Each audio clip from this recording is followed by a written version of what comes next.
Salam hangat dan selamat datang di Sidekick Sunday.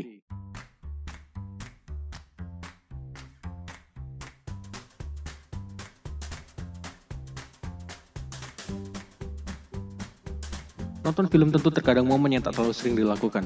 Bisa jadi karena budget, waktu, atau karena memang tidak ada film yang pengen ditonton. Saat cek daftar tayangan, nggak ada nih film superhero, nggak ada nih film horor. Ya memang ada yang terpaku pada tema tertentu. Namun ada juga yang nonton nunggu referensi temen, lihat rating, atau yang lagi hype di media sosial. Saya sih sering jumpai yang nonton karena review dari Twitter. Dan bagusnya adalah terkadang ada film yang minim atensi, bisa jadi karena jajaran aktor yang mediocre, bukan dari rumah produksi besar, atau juga karena film itu film non-Hollywood. Tahu sendiri film sejenis ini biasanya bentar aja ada di watchlist bioskop. Berikut jajaran film yang termasuk kategori underrated, yang saya sendiri mengalami ketika nonton, penontonnya sedikit. Yang sebenarnya sih enak buat kita karena berasa home theater. Tapi tentu tidak bagi pegiat film yang sudah bersusah payah menyuguhkan karyanya untuk dapat kita nikmati. Pertama ada Overlord, film tahun 2018 dengan genre action, adventure, dan horror. Film berating R dengan rating IMDb 6.6, rating Rotten Tomatoes 81%, certified fresh, dan audience score 66%. Tidak ada nama besar dalam film ini. Saya sendiri melakukan perjudian dengan menontonnya di bioskop. Tapi jelas ini film sangat mengejutkan bagi saya, karena formula film ini benar-benar baru. Diceritakan beberapa pasukan terjun payung Amerika dijatuhkan di belakang garis musuh untuk menjalankan misi penting bagi keberhasilan invasi, yakni menghancurkan menara radio yang dimiliki oleh tentara Nazi Jerman. Film yang saya kira main aman di genre action ini, ternyata mengejutkan dengan elemen horor dan adventure-nya. Sungguh sebuah formula baru dengan cerita yang sangat intens dibangun dari awal, dan tentu film ini harusnya memiliki rating IMDb yang lebih tinggi. Dan ya, perjudian saya kali ini benar-benar jackpot. Film kedua ada The Gentleman. Film tahun 2019 yang bergenre action, komedi, dan crime ini memiliki rating R dengan rating IMDb 7.8 dan rating Rotten Tomatoes 75%, certified fresh, dengan audience score 84%. Adalah Guy Ritchie sebagai saudara yang menjadi minat saya pada film ini karena pada saat itu Matthew McConaughey dan Charlie Hunnam sama-sama kurang mendapat rating bagus di film-film terakhir mereka.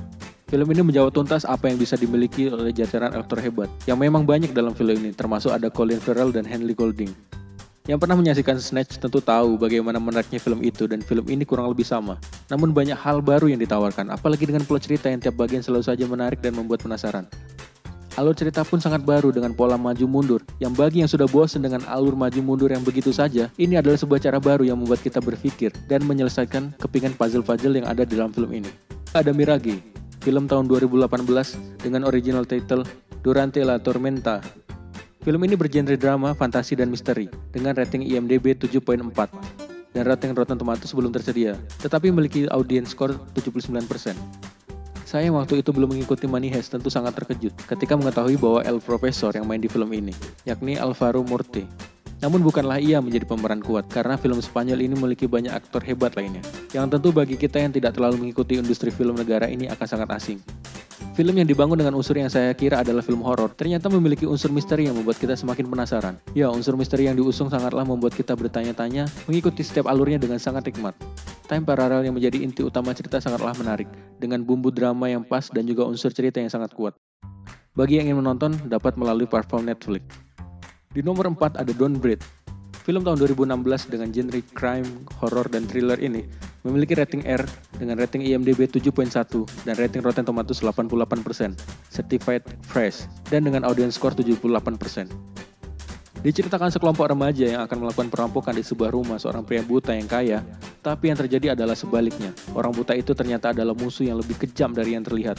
Kelompok tersebut harus menemukan cara untuk melarikan diri dari rumahnya sebelum mereka menjadi korban terakhirnya.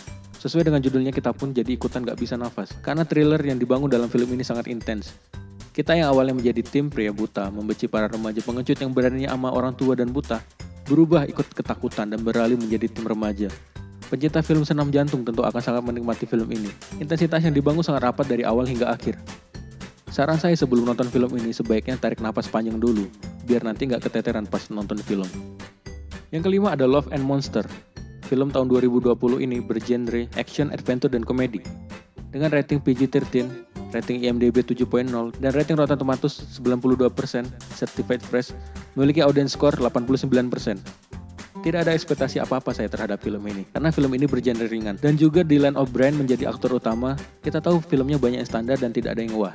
Namun semua itu sirna ketika baru awal saja sudah menciptakan cerita yang menarik untuk diikuti. Dan semakin berlanjut ternyata film ini menarik sekali.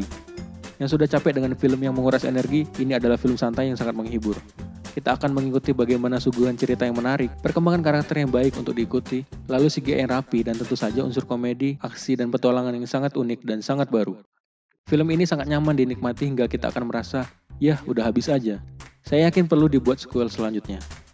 Yang keenam ada Extreme Job, film tahun 2019 dengan original title yang saya tidak bisa sebutkan karena ini berbahasa Korea. Film ini bergenre action, komedi, dan crime.